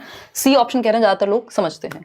प्राइमरी लेवल पे अगर हम ईवीएस की बात करें तो कौन सी एक बात सही से बताएगी ईवीएस के बारे में? A subject studied about the environment, यानी पर्यावरण के बारे में पढ़ा जाता है, सिर्फ पर्यावरण के बारे में नहीं पढ़ा जाता। ईवीएस में आप ईवीएस यानी पर्यावरण भी पढ़ रहे हैं, आप सोशल स्टडीज यानी सामाजिक शास्त्र भी पढ़ रहे हैं, और आप विज्ञान भी पढ़ रहे हैं।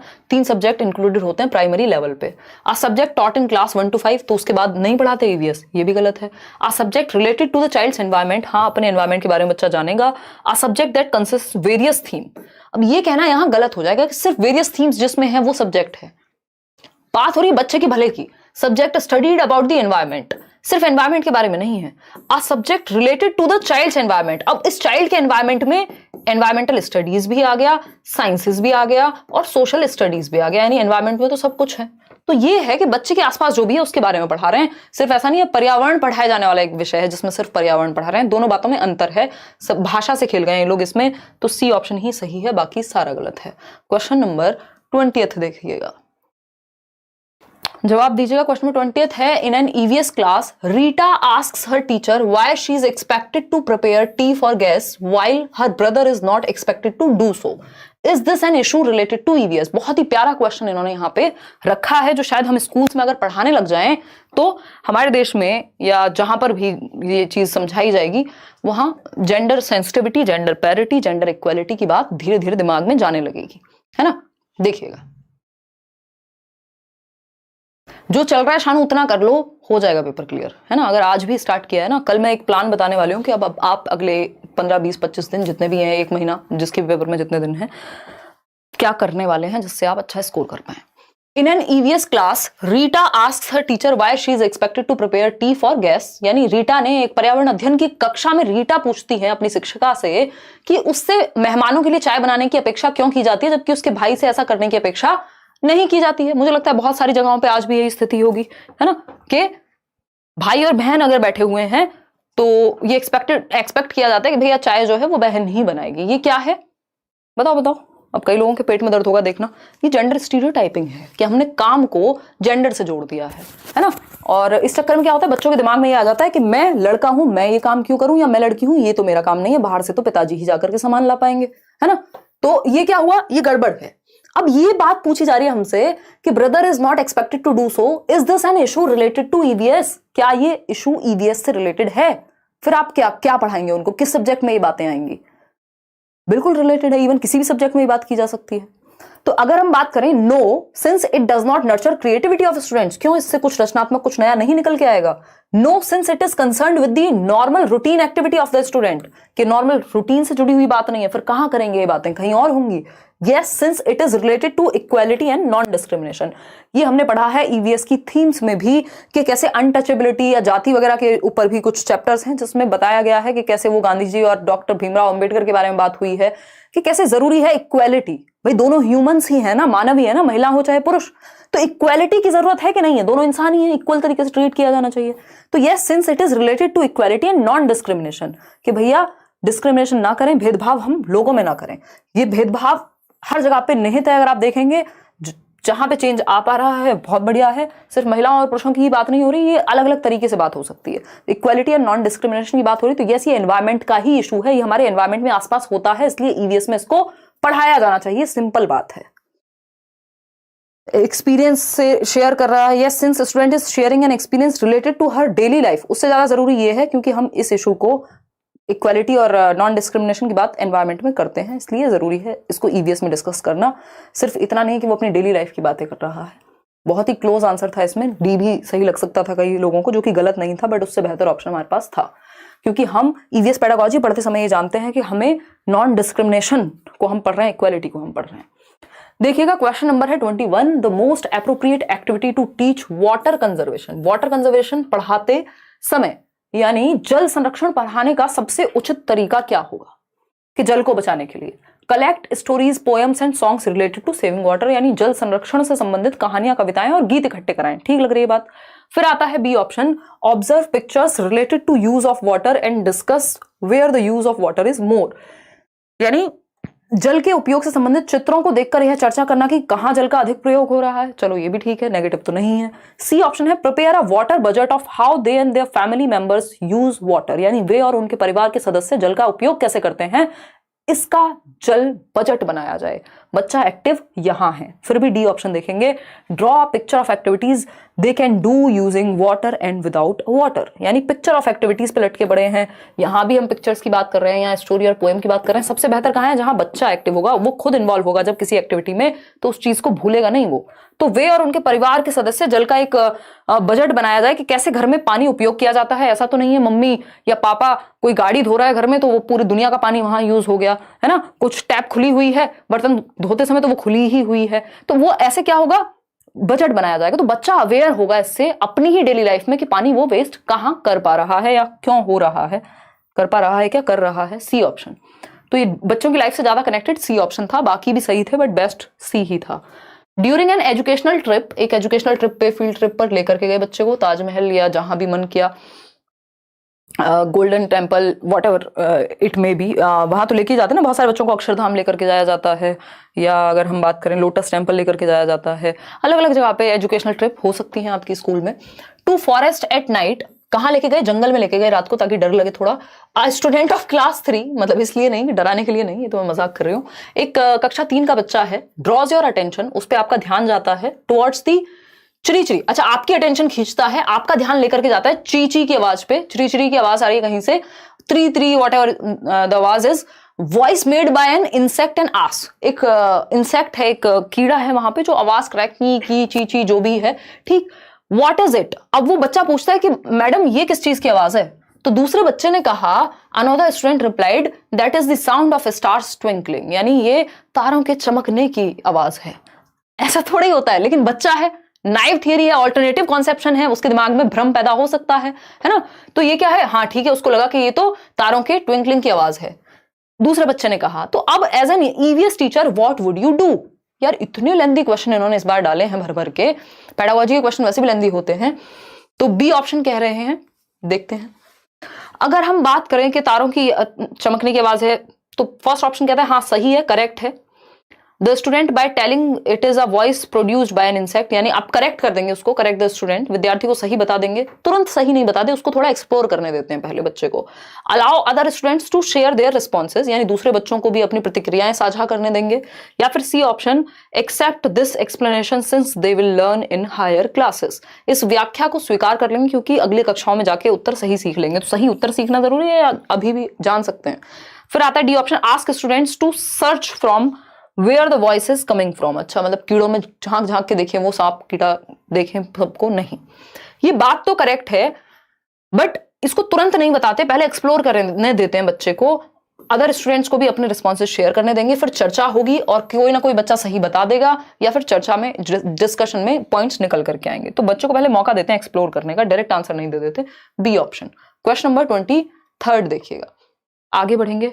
Question number 23, the results of the experiments suggested in the chapter of EVS book, यानी पर्यावरण अध्ययन की पुस्तक में दिए गए प्रयोगों के परिणाम।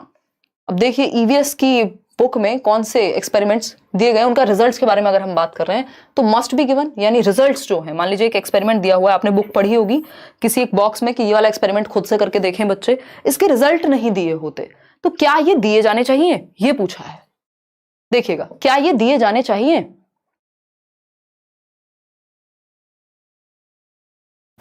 सुनीति कुमारी कह रही है, मैं दीदी मैं 12th में हूँ, क्या मैं ये क्लास अटेंड कर सकती हूँ, प्लीज बोलिए। कर लीजिए सुनीति, कुछ अच्छा ही सीख रहे हो, बट अगर अपनी पढ़ाई कर लोगे तो ज्यादा अच्छा हो जाएगा अभी, है ना। एक्स्ट्रा टाइम में करना चाहते हो तो बिल्कुल करो, बुरा तो नहीं सीखोगे कुछ। पिछले साल के प्रीवियस ईयर भी करा रहे हैं हम आपको, सोनम सीटेट की वेबसाइट पे भी मिल जाएंगे। थियरी भी हम करेंगे, यहीं से पढ़िएगा शानू, डोंट वरी। नोट्स किस किस सब्जेक्ट का दे चुकी हैं मैम, सीडी भी मिला है अभी राधिका, 1-2 दिन में बाकी भी मिल जाएंगे, हिंदी इंग्लिश ईवीएस और बाकी सारे। देखिए 49% लोग बी ऑप्शन कह रहे हैं कि इनके जो एक्सपेरिमेंट्स के आंसर हैं वो देने चाहिए या नहीं देने चाहिए, ये पूछा है। तो must be given at the end of the experiment so that they can verify. कुछ लोग ऐसा भी सोच रहे होंगे, बी ऑप्शन है must not be given since students must observe and derive inference, यानी नहीं दिए जाने चाहिए क्योंकि विद्यार्थियों को स्वयं अवलोकन करके निष्कर्ष तक पहुंचने का मौका मिलेगा। अगर पहले से आंसर पता होगा तो जरूरी नहीं है कि वो एक्सप्लोर भी करे, फिर वो कहेगा हाँ ठीक है। सी ऑप्शन है must be explained by the EVS teacher so that students can understand. तो एक्सप्लेन नहीं, बच्चा आके टीचर से पूछ सकता है, पहले वो खुद ऑब्जर्व करके आए और अपना एक इन्फेरेंस ड्रॉ करके आए, अपना एक कंक्लूजन निकालना सीखे, जो कि प्रोसेस स्किल्स का ही हिस्सा होता है। डी ऑप्शन है must be explained at the end of the experiment so that students can learn, यानी एक्सप्लेन किया जाना चाहिए एंड में। तो जरूरी नहीं है सारे ही एक्सपेरिमेंट क्लास में कराए जाएंगे, कुछ ऐसे हैं जो उनको खुद भी करने हैं। तो यहाँ पे ये सही है कि बच्चा खुद से ऑब्जर्व करे और निष्कर्ष निकालना सीखे। ऑब्जर्वेशन, अच्छा यहीं पे नोट कर लीजिएगा, क्योंकि हम क्या करते हैं, रट्टे लगाते हैं चीजों के। एक नया टॉपिक बार बार आने लगा है, प्रोसेस स्किल्स, यानी प्रोसेस स्किल्स क्या है, एक तरह से वो स्किल्स हैं जिन पे बच्चा सोचेगा और एक्टिविटी करेगा ईवीएस में। तो उसमें से 2 स्किल्स यहाँ डेवलप हो रही हैं बच्चे की, एक तो वो ऑब्जर्व करेगा, उसकी ऑब्जर्वेशन अवलोकन पावर बेहतर होगी, अवलोकन की क्षमता, और दूसरी चीज है उसकी एक्सपेरिमेंटेशन। ऑब्जर्व करने के बाद वो कंक्लूजन पे पहुंचेगा, निष्कर्ष पे पहुंचेगा कि आखिर इस एक्सपेरिमेंट का निष्कर्ष क्या निकला। तो ये दोनों क्या हो गई, प्रोसेस स्किल्स। और भी क्लासिफिकेशन एक प्रोसेस स्किल है, एक्सपेरिमेंटेशन एक प्रोसेस स्किल है, ईवीएस में अलग अलग प्रोसेस स्किल्स हैं, साइंस के और ईवीएस के अंदर आएंगी। B option. आगे बढ़ेंगे, क्वेश्चन नंबर 24 देखिएगा, जवाब दीजिएगा थोड़ा सा, ठीक है। देखिएगा, अगर हम बात करें क्वेश्चन नंबर 24 की, the gardener of your school collects dry leaves from the school garden, आपके स्कूल का जो बागवानी करने वाला व्यक्ति है, बागवान है, वो बगीचे से सूखी पत्तियां उठाता है और उनको बर्न कर देता है, यानी जला देता है। One of your students complains about this to you, आपका एक विद्यार्थी है जो इस बारे में आपसे कंप्लेंट करता है, आप क्या करेंगे एज अ टीचर, बताइएगा फटाफट से बताइए, आप क्या करेंगे एज अ टीचर। तो ये अपने आप में क्या है, प्रॉब्लम है भाई, अपने आप में प्रॉब्लम है कि पत्तियां इकट्ठा करके उनमें आग लगाई जा रही है, पॉल्यूशन होगा।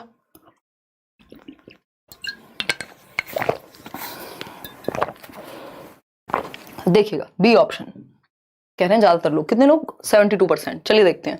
Explain to the student that the gardener is reducing garden waste. ये कहेंगे कि गार्डन वेस्ट कम हो रहा है, बट ये तो एनवायरमेंट के लिए अच्छा नहीं है, इसको और अच्छे तरीके से यूज किया जा सकता था। Ask the students to help gardener in collecting dry leaves and help them to make compost. यानी विद्यार्थियों से सूखी पत्तियां इकट्ठी करने में बागवान की मदद करने को कहेंगे तथा खाद बनाने में सहायता करने को कहेंगे कि उनका खाद कैसे बनाया जा सकता है, कंपोस्टिंग कैसे होती है, ये बच्चे सीख पाएंगे। तो बच्चा एक्टिव है प्रॉब्लम को सॉल्व करने में, प्रॉब्लम सॉल्विंग हम उसे सिखा रहे हैं और एनवायरमेंट को बचाना भी सिखा रहे हैं। बेस्ट ऑप्शन है, बाकी फिर भी दोनों ऑप्शन चेक करने पड़ेंगे। सी ऑप्शन है, talk to the gardener and instruct him not to do so since it is harmful for the environment. यानी गार्डनर से बात करेंगे और कहेंगे भाई ऐसा ना करें, ये एनवायरमेंट के लिए हार्मफुल है। क्या इससे बेहतर नहीं है जब बच्चे खुद इन्वॉल्व हो गए अपने एनवायरमेंट को बचाने में? बेहतर ऑप्शन है बी। फिर है डी, request the principal to solve this issue since this may pollute the school's environment. आपको बच्चों को प्रॉब्लम सॉल्विंग में इंक्लूड करना है, जो कि सिर्फ सी ऑप्शन कर रहा है। बाकी तो ऑर्डर्स हैं, उनसे बेहतर ऑप्शन हमारे पास अवेलेबल है, क्योंकि लाइफ में कई बार ऐसा होगा वहां प्रिंसिपल नहीं होगा तो क्या बच्चे प्रॉब्लम सॉल्व नहीं करेंगे? तो प्रॉब्लम सॉल्विंग उनको सिखानी है, जो कि एक महत्वपूर्ण स्किल है उनके लिए। किनके लिए? बच्चों के लिए। 5 क्वेश्चन और हैं। थोड़ा सा लेंदी सेशन रहा आज का, बट जरूरी है कि आप इस तरह के सेशंस देखें, उन पे दिमाग लगाएं। और थोड़ा अभी हम जब कंटेंट करने वाले हैं, चैप्टर्स करेंगे मैराथन सेशंस में, मंडे से स्टार्ट हो जाएंगे आपके, तो आपके लिए फिर और इजी हो जाएंगी चीजें। ठीक है जी? या कोई दर्द समस्या बाकी है बताइएगा, फटाफट से बताइएगा। अगर हम बात करें किसकी, बी ऑप्शन 39% लोग कह रहे हैं which of the following are essential elements of cooperative learning. यानी सहयोगात्मक अधिगम के बारे में कौन सा तत्व महत्वपूर्ण है, इसेंशियल एलिमेंट है। पहला ऑप्शन है, ये बाण वाला क्वेश्चन है, ध्यान से करिएगा। स्टूडेंट्स वर्क इन ग्रुप्स, हाँ बच्चे ग्रुप में काम कर रहे हैं। Students share in groups, share कर रहे हैं, साझा कर रहे हैं। Students compete positively with others in group, यानी विद्यार्थी अपने समूह में सकारात्मकता के साथ प्रतियोगिता करते हैं। या student support each other in groups, यानी एक दूसरे की सहायता कर रहे हैं, कोऑपरेट कर रहे हैं। बहुत ही खतरनाक क्वेश्चन इन्होंने दिया है, देखिएगा। पीडीएफ हार्ड कॉपी में नहीं निकाल रहे हैं, नोट्स में कोई प्राइवेसी लगाई है मैम? प्राइवेसी तो लगाई है किशन के लोग उसको गलत तरीके से यूज ना करें, बट मैं देखती हूँ एक बार बात करके टीम से कि क्या किया जा सकता है ताकि वो प्रिंट हो सके। कुछ लोग तो प्रिंट कर ले रहे हैं अभी भी, बट मैं देखती हूँ कि किस तरह से आप लोग के लिए वो ईजी हो जाए, क्योंकि प्रिंट करके पढ़ने में अच्छा रहेगा कि आप हाथ में पेपर लेके पढ़ें, चाहे ऑनलाइन पेपर क्यों ना हो। फिर भी नाम ले लीजिएगा। I am a fan, hardcore fan ma'am. By the way last year EVS की मैराथन में बताया था आपने, बहुत बढ़िया शांतनु क्रिएटर। चलिए, तो डी कह रहे हैं 36% लोग। देखिए इसमें प्रॉब्लम ये है कि चारों ऑप्शन सही हैं, बट 2 ही ऑप्शन हम चूज कर सकते हैं। देखिए शेयर इन ग्रुप से कहीं ज्यादा बेहतर है कि student support each other in group. Support करेंगे तो शेयर अपने आप आ जाएगा। यानी बेस्ट ऑप्शन वो होता है या तो वो सबसे बेस्ट हो या फिर बाकी ऑप्शंस को अपने अंदर समाहित कर ले। तो ए ऑप्शन जो है, ये बी ऑप्शन, इसको तो इसने इंक्लूड कर लिया, हम कह सकते हैं ज्यादा कॉम्प्रिहेंसिव है। Students work in groups, groups की बात तो यहां हो गई कि वर्क कर रहे हैं ग्रुप्स में, ठीक है, कोई बुरी बात नहीं है, बट हमें 2 ही ऑप्शन चूज करने हैं। तो इन्होंने कहा है कि students compete positively with others in groups. ये हमारी नजर में थोड़ा सा गलत है कि हम कंपटीशन को बढ़ावा दे रहे हैं, बट एक पॉजिटिव कॉम्पिटेंस जो हमारी एरिक्सन की थियोरी में भी है कि बच्चा स्पोर्ट्स में इन्वॉल्व होगा, बच्चा थोड़ी सी एक्टिविटी करेगा, अपने अंदर जो क्षमता है, पोटेंशियल है, वो पॉजिटिवली निखारेगा। खेल रहे हैं तो इसलिए नहीं कि हार गए तो सामने वाले को नीचा ही दिखाते रहेंगे। खेल में हार और जीत दोनों होती है, ये चीज टॉलरेंस डेवलप करने के लिए कॉम्पिटेंस, यानी पॉजिटिवली कॉम्पिटेंस की हम बात कर रहे हैं, या नेगेटिवली नहीं। जनरली इसको भी नहीं दिखाया जाता आपकी एग्जाम में, बट ये बिल्कुल रियलिटी से अलग हो जाएगा अगर हम थोड़ा भी कॉम्पिटेंस की बात नहीं करेंगे। तो ये एक एज है, स्कूल एज, जहां पे कॉम्पिटेंस मतलब आपके अंदर जो क्षमता है उसके साथ आप लड़ सकें मतलब दूसरे से नहीं, बट अपने आप परफॉर्म कर सकें। तो पॉजिटिवली अगर हम बात करेंगे तो इन दोनों को सही माना है आपके बोर्ड ने भी, तो सी और डी सही है, सी ऑप्शन को सही माना है। अब ये पॉजिटिवली क्यों कॉम्पीट करा रहे हैं, ये मैं भी पहली बार ही देख रही हूँ, अदरवाइज कॉम्पिटिशन पे बढ़ावा नहीं दिया जाता, बट इसको पॉजिटिव कह दिया तो हम बढ़ावा दे पा रहे हैं कि बच्चा जो है वो उसके अंदर वो क्षमता उस लेवल की आ सके एटलीस्ट कि वो अपनी क्षमताओं में विश्वास करना सीख सके। तो इसको इस अप्रोच से देखेंगे हम। क्वेश्चन नंबर 26 देखिएगा और जवाब दीजिएगा। बहुत बड़ा लेंथी क्वेश्चन है। In an EVS class teacher asked all students to respond on how clothes are washed. EVS class में टीचर ने कहा कि बताओ कपड़े कैसे धोए जाते हैं। Students answered that they see their mother use a variety of methods to wash clothes such as add soap. यानी उन्होंने अपने माता जी को कपड़े धोते हुए देखा अलग अलग तरीके से, जैसे साबुन ऐड करना, साबुन से धोती हैं। Beat the clothes on stone, यानी क्या बोलते थे उसको, बीट करना, कपड़ों को ऐसे पीट पीट के धोना। आपने देखा होगा गांव में, धोबी के यहाँ या कहीं भी जहाँ पे भी ये काम होता है और किया भी होगा कभी, तो एक पत्थर पे रख के उनको कपड़ों को, जो भारी कपड़े होते हैं उन पे स्पेशली इस तरह का काम किया जाता था या किया जाता है। बीट विद पैडल, और वॉशिंग मशीन का या तो प्रयोग कर रहे हैं, स्क्रब कर रहे हैं, ब्रश का प्रयोग कर रहे हैं उनकी माता जी।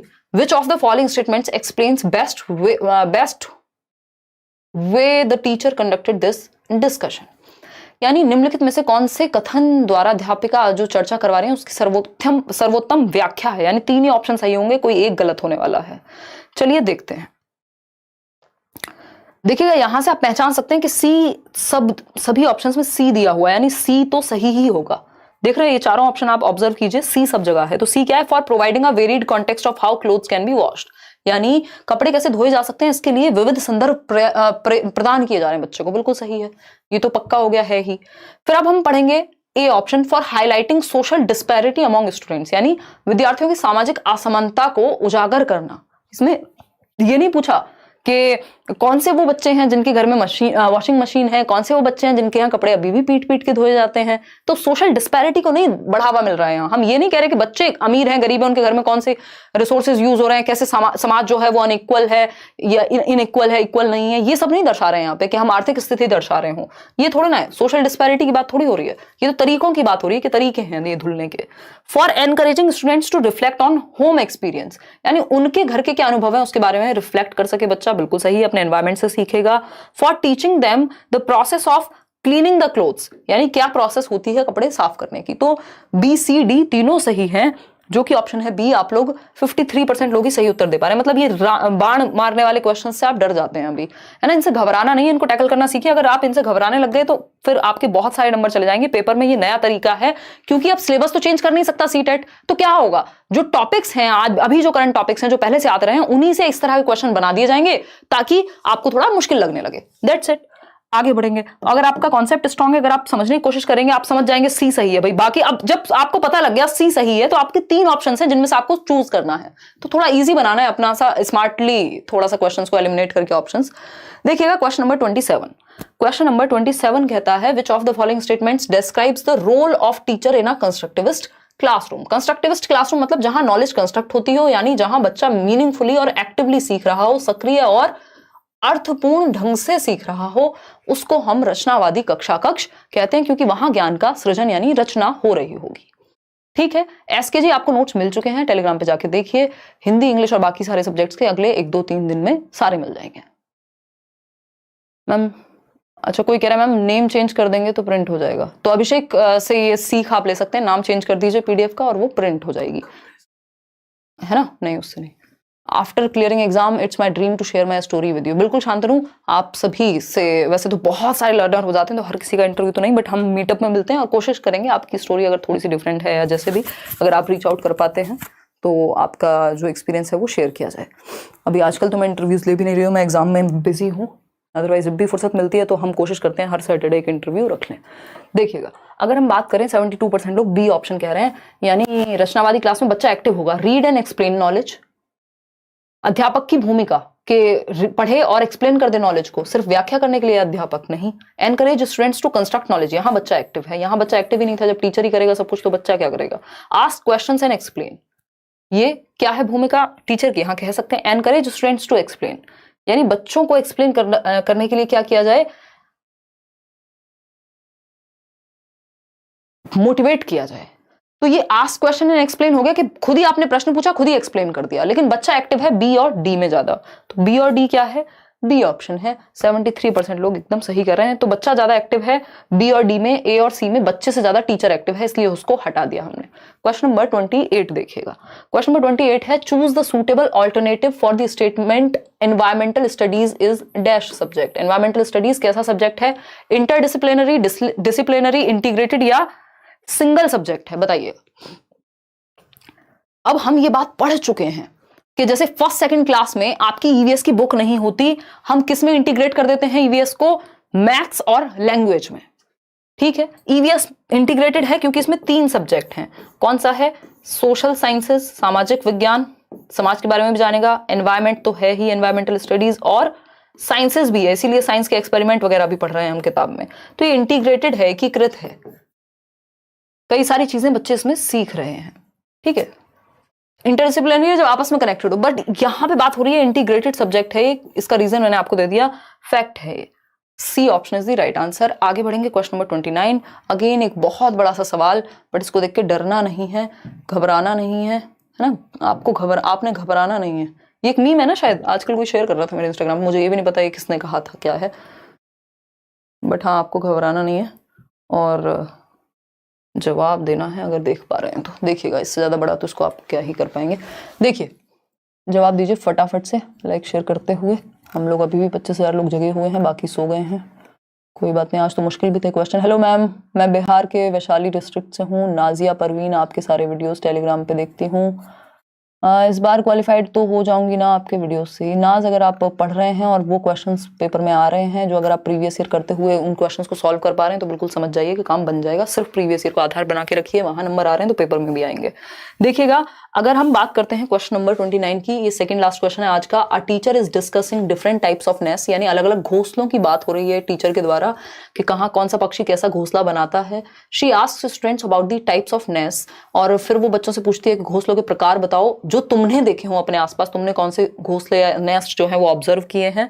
A student replied that few days ago, एक बच्चे ने बताया कि कुछ दिन पहले अ sparrow built a nest eight there balcony, एक स्पैरो ने, एक चिड़िया ने क्या बनाया, एक घोंसला बनाया, और कहाँ पे, उनकी बालकनी में। But his mother removed it saying that the balcony is getting dirty with twigs and excreta of birds, यानी लेकिन उसकी मम्मी ने यह कहकर उसे हटा दिया, उस घोंसले को बालकनी से, कि बालकनी गंदी हो रही है, टहनियों और चिड़ियों की बीट से गंदी हो रही है, जैसा कि जनरली होता ही है, हम लोग बहुत बार इस तरह की बातें सुनते हैं।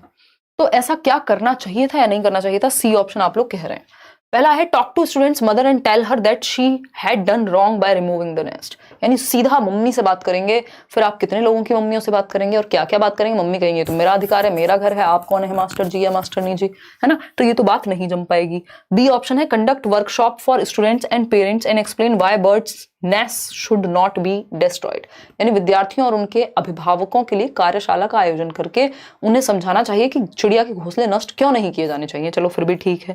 Ask students to visit a nearby bird sanctuary with their parents and watch birds, ये तो नहीं जमेगा, इससे उद्देश्य नहीं पूरा हो रहा। Tell students that their mother is right since birds must be build nest on trees, के उनको तो ट्रीज पे ही बनाने चाहिए। नहीं, एक ही पॉजिटिव ऑप्शन है यहाँ, वो क्या है?